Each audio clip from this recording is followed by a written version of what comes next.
স্বচ্ছ ভারত অভিযান রাজ্যের মানবিক মুখ্যমন্ত্রী তিনি নিজে ঝাড় দিলেন। আর আপনাকে এখনই দেখাতে পারি যে এইটুকুর মধ্যে ওরা আবর্জনার স্তূপ হয়ে রয়েছে। কেউ একটু পরিষ্কার করার যে চিন্তা করলো না, যেখানে মানবিক মুখ্যমন্ত্রী নিজে রাস্তায় নেমে ঝাড় দিলেন। কি বলবেন?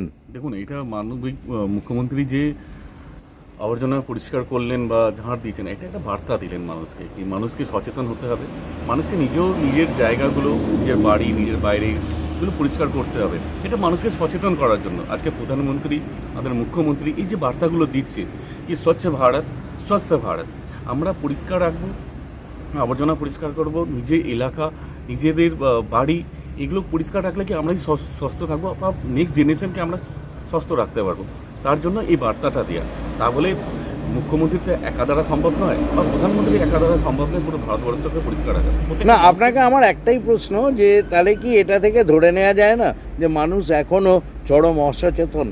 না, মানুষকে আরও সচেতন হতে হবে, মানুষকে আরও জিজ্ঞাসাবাদ হতে হবে, মানুষকে আরও জানতে হবে, মানুষকে এগিয়ে আসতে হবে, মানুষকে করতে হবে কি নিজের দায়িত্ব বুঝতে হবে মানুষকে। আস্তে আস্তে হবে, মানুষ বুঝছে, ঠিক আছে। এক একটা প্রচেষ্টা এটা আমাদের মুখ্যমন্ত্রী, প্রধানমন্ত্রী দ্বারা কি আস্তে আস্তে আমরা সময় দেওয়ার পক্ষপাতী আপনি। একদমই অবশ্যই কি সেটা হয়ে মানুষ সচেতন হবে। আর দেখবেন স্বচ্ছ ভারত একদিন হবে, যেটা আমরা বাইরে বিদেশে দেখি, সেটাও আমরা কিন্তু ভারতবর্ষে দেখি। আপনার নাম? রবি ঠাকুর, ভারতীয় জনতা পার্টি একনিষ্ঠ কর্মী। বলছি মৃত্যুঞ্জয় বাবু, একদিকে আজকে যখন স্বচ্ছ ভারত অভিযান, সেখানে দেখা গেল রাজ্যের অ্যাডমিনিস্ট্রেটিভ চিফ নব মুখ্যমন্ত্রী শুভেন্দু অধিকারী নিজে ঝাঁটা হাতে ঝাঁট দিয়ে পরিষ্কার করছেন। সেখানে ডানকুনির অনেক জায়গায় দেখা গেল ময়লার স্তূপ, এবার আবর্জনা ফেলে ভর্তি করে রেখে দিয়েছে। কারুর তো আপনার দলের এটা প্রোগ্রাম, কর্মসূচি, সেখানে কই আপনারা তো কিছু করলেন না। এই যে আবর্জনাগুলো পড়ে আছে দেখালাম আপনাকে।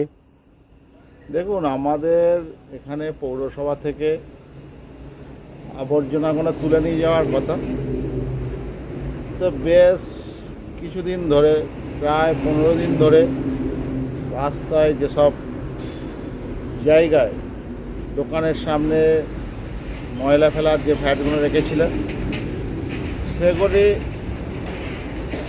গাড়ি এসে এখান থেকে তুলে নিয়ে যাওয়ার কথা, কিন্তু সেগুলো 15 দিন ধরে পৌরসভা নিয়ে যাচ্ছে না। এবং বাড়িতে যে 4 দিন ধরে মনে হয় কোনো পৌরসভার গাড়ি বাড়ির যে ময়লাগুলো গাড়ি করে নিয়ে যায়, সেগুলোও নিয়ে যাওয়া হচ্ছে না। ফলে ডানকুনি একটা আবর্জনা স্তূপে পরিণত হয়েছে। তো আপনারা জানেন, কিছুদিন আগে ডানকুনির একটা ভ্যাট ছিল, সেই ভ্যাটটাও 4 দিন 5 দিন আগে বন্ধ হয়ে গেছে। তো সেখানে ময়লা ফেলতে পারছে না, এবং যেখানে ফেলার কথা আমরা দেখলাম, সেদিনকে শুনলাম নাকি প্রশাসনের তরফ থেকে ওই ময়লাটা নান্নার কোনো এক জায়গায় সেখানে ফেলার কথা, কিন্তু প্রায় 4 দিন হয়ে গেল, প্রশাসনের কোনো উদ্যোগ নেই, পৌরসভার কোনো উদ্যোগ নেই। তো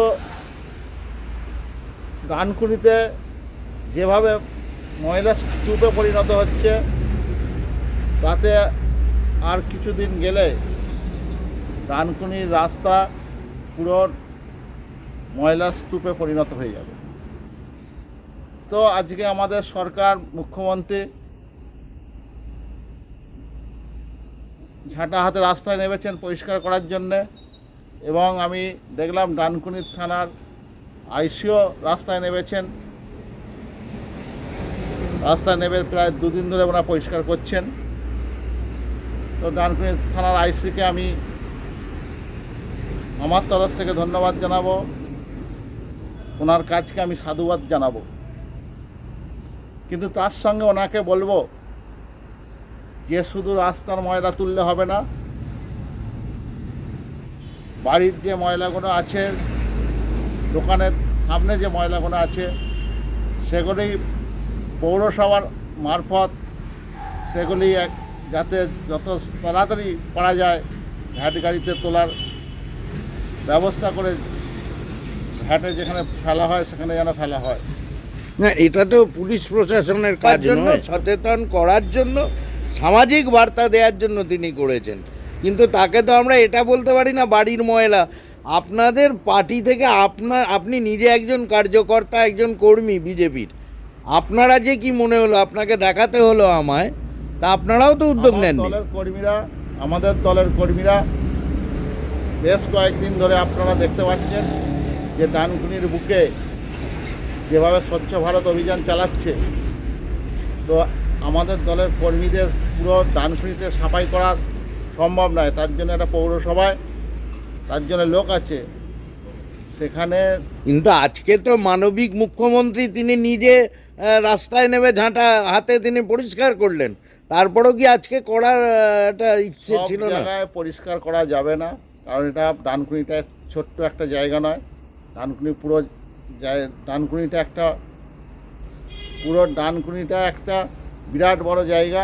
সেখানে আমাদের কর্মীরা সব জায়গায় পরিষ্কার করে দেবে এটা ভাবা দুষ্কর। আমাদের কর্মীরা যতটুকু পেরেছে ততটুকু করেছে। আপনার নাম? আমার নাম মৃত্যুঞ্জয় পাল।